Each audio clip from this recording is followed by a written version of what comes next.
আমি জমায় যদি আল্লাহ বাসেরকে পুল আলোচনা করবো ইনশাআল্লাহ। তা আমরা ছোট্ট করে একটু ইতিহাসগুলো শুনে আসি যে এই দুনিয়ার ভাড়াটিয়া জীবন থেকে একদিন আমি চলে যাব, কি হবে আমার জীবন দশায় আমরা যে সঙ্গীগুলো পেলাম, স্ত্রী পেলাম, মেয়ে লোক পেলাম, আমাদের অবস্থা কি হবে? দুনিয়ায় একটা ঘর সাজাতে গেলে স্বামী এবং স্ত্রী প্রয়োজন হয়, ছেলে এবং মেয়ে উভয় দরকার হয়। তা পৃথিবীতে 6 জন শ্রেষ্ঠ নারী, তাদের গুণাবলী একটা সংক্ষেপে শুনে নেই। 1 নম্বর সবচেয়ে ত্যাগী নারী, ত্যাগী, কম্প্রোমাইজ করতো, ত্যাগ স্বীকার করত, মা খাদিজাতুল কুবরা। বিশ্ব নবীর সাথে যখন বিবাহ হবে, মা খাদিজাতুল কুবরার কাছে অসংখ্য জায়গা থেকে বিবাহর প্রস্তাব আসলো। মা খাদিজাতুল কুবরা বসে আছে, এমন সময় বিশ্ব নবীর চাচা মা খাদিজাতুল কুবরার কাছে গিয়ে বলতেছে, ও খাদিজা, আমার একটা ভাতিজা আছে, খুব সুন্দর, তার চরিত্র অনেক ভালো, আমার 11টা থেকে 12টা সন্তান, আমি তাদের ঠিক মতন ভরণ পোষণের দায়িত্ব নিতে পারি না, কিন্তু আমার এই ভাইফোঁটা এত সুন্দর, তার চরিত্র, তার খাওয়ার কষ্ট দেখলে আমি চাচা সহ্য করতে পারি না।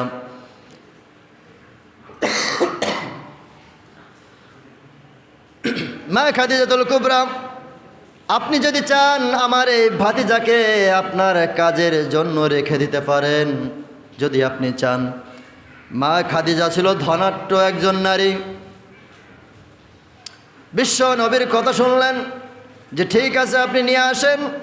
এমনি কুরাইশ বংশের মানুষগুলো অনেক ভালো, তাদের কথা কাজে মিল থাকে, তারা সত্যবাদী, মানুষকে ঠকায় না। আপনার ভাইপো নিয়ে আসেন। বিশ্ব নবীকে আনা হলো খাদিজাতুল কুবরার কাছে। মা খাদিজাতুল কুবরা বিশ্ব নবীর দিকে তাকিয়ে আছে। বিশ্ব নবীর চেহারা দেখে মা খাদিজাতুল কুবরার মনের ভিতরে এমন একটা কম্পন শুরু হলো যে আমার জীবনে আমি যত পুরুষ দেখেছি, এমন সুদর্শন পুরুষ আমি আর দেখিনি। ঠিক আছে, তোমাকে কাজে নিতে পারি, 2 দিন পরীক্ষা দেওয়া লাগবে। বিশ্ব নবী বললেন, ঠিক আছে, আমি পরীক্ষা দিতে প্রস্তুত। মা খাদিজাতুল কুবরা বললেন, ওই সিরিয়া আর মক্কা, ওই মিশরে আমার ব্যবসা বাণিজ্য আছে, দোকানপাট আছে, ওই জায়গায় দোকানপাটে দেখাশুনো করার জন্য আমার একটা লোকের প্রয়োজন, বিশ্বস্ত লোকের দরকার। তুমিও যদিও বা সেই কুরাইশ বংশের সন্তান, কুরাইশ বংশের সন্তানরা সত্যবাদী হয়, তাহলে আজকে থেকে তোমার দায়িত্ব হলো ওই মক্কা এবং মদিনা সিরিয়ায় যতগুলি দোকান আছে, ওই দোকানের হিসাব পত্রগুলো, টাকা পয়সা লেনদেন, এগুলো আমাকে সপ্তাহে না মাসে 1 দিন করে আমাকে হিসাব বুঝ করে দিবে। বিশ্ব নবীকে বলা হলো, বিশ্ব নবীকে একটা ঘোড়া দেওয়া হলো, বললেন আপনি যাইবেন, আপনার পিছনে পিছনে 70টা উট যাবে, এই 70টা উটের পিঠে চাপানো থাকবে দোকানের চাবি। 70টা উটের পিঠের পরে দোকানের চাবিগুলো থাকবে, তাহলে দোকান কতটা? মা খাদিজাতুল কুবরা বিশ্ব নবীকে দায়িত্ব দিলেন। বিশ্ব নবী একটা ঘোড়া নিয়ে আগে দৌড়াতে শুরু করল, 70টা উট তার পিছে পিছে চলতে শুরু করল। বিশ্ব নবী সকালবেলা যে মিশরে যে সমস্ত দোকানপাটগুলো খুলে দিলেন, সন্ধ্যাবেলা সমস্ত দোকানের হিসাব কিতাব করে নিয়ে এসে মা খাদিজাতুল কুবরার হাতে দিলেন। মা খাদিজাতুল কুবরা চিন্তা করল, আমার এই জায়গা থেকে ওই মিশরে যাইতে সময় লাগে 3 দিন, আসতে সময় লাগে 3 দিন, এই 6 দিন আসা যাওয়ার মাঝখানে 1 দিন করে দোকান খুলতে পারে, আর 3 দিন লাগে যাইতে, 3 দিন আসতে সময় লাগে। কিন্তু এইটে যে পুরুষ আমি আজকে পাঠালাম সকালবেলা গিয়ে সমস্ত ঘর খেলায় বেচা কিনা করে বিকেলবেলা আবার সন্ধ্যাবেলা ফিরে আসলো। মা খাদিজাতুল কুবরা কয়েকদিন দেখার পরে বলল, এমন সত্যনিষ্ঠা ছেলে আমি অনেক দিন যাবৎ খুঁজছিলাম। ঠিক আছে, আজকে থেকে তোমার আর ওই দূর প্রবাসে যাওয়া লাগবে না, আমার এই ঘরের সামনে তুমি দেখাশোনা করবে। মানে খাদিজাতুল কুবরার ইচ্ছা হলো এই যুবক সব সময় যেন আমার চোখের সামনে থাকে। আজকে থেকে বাড়ির দায়িত্ব থাকলো। বিশ্ব নবী দেখলেন মা খাদিজাতুল কুবরার ঘরে অনেকগুলা ছাগল যারা ডাকাডাকি করে খাদ্যর জন্য। বিশ্ব নবী মা খাদিজাতুল কুবরার কাছে অনুমতি চাইলেন, যদি আপনি অনুমতি দেন ছাগলগুলো মাঠ থেকে একটু খাওয়ায়ে চড়াইয়ে নিয়ে আসতে পারি।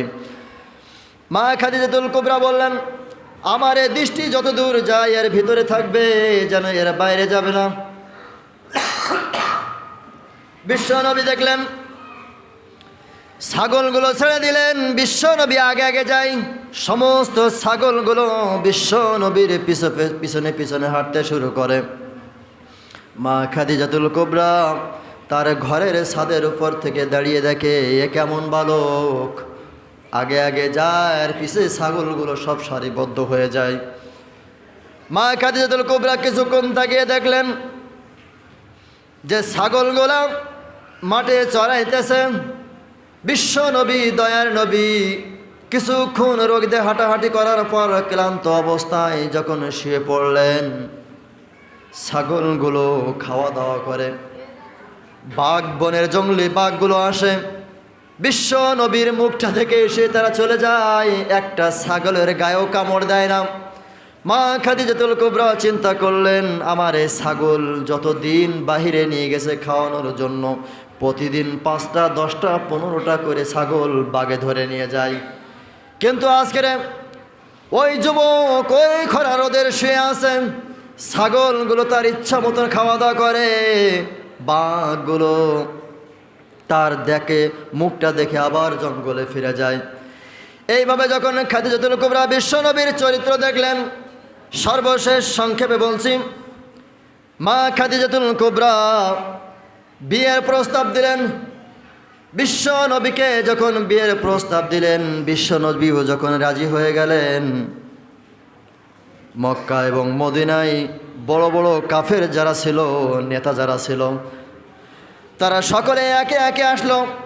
ও খাদিজা, এই মক্কা এর মদিনার ভিতরে সবচাইতে ধনাঢ্যশালী এবং সম্পদশালী নারী হলেন আপনি, মা খাদিজাতুল কুবরা। আপনি নাকি ওই গরিব মোহাম্মদকে আপনি বিবাহ করছেন, এটা কি সত্য? মা খাদিজাতুল কুবরা সেদিন বললেন, আল্লাহর কসম, যেদিন এই মোহাম্মদকে ওই কাফেরের দলেরা গরিব মিসকিন বলে সম্বোধন করলো, আমি খাদিজাতুল কুবরা সেদিন আমার বুকের ভিতরে মোচড় দিয়ে উঠল।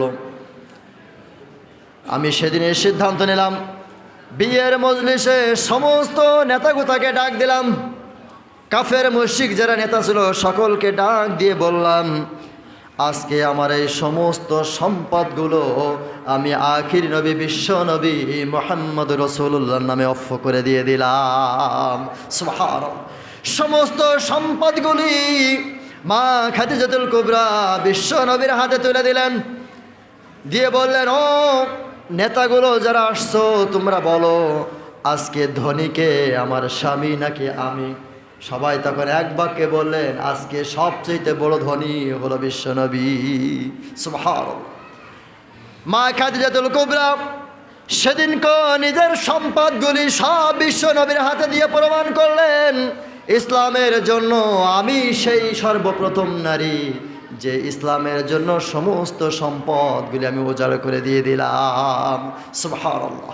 সেদিন বিশ্বনবীর হাতে তুলে দিলেন সমস্ত সম্পদ মা খাদিজাতুল কুবরা।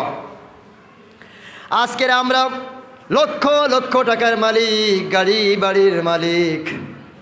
একজন এই গ্রামের নাম বলছে না, এই গ্রামে একজন মানুষ আল্লাহ দিলে প্রায় অনেক অর্থ সম্পদের মালিক। বললাম, চাচা হজ করতে যাবেন না?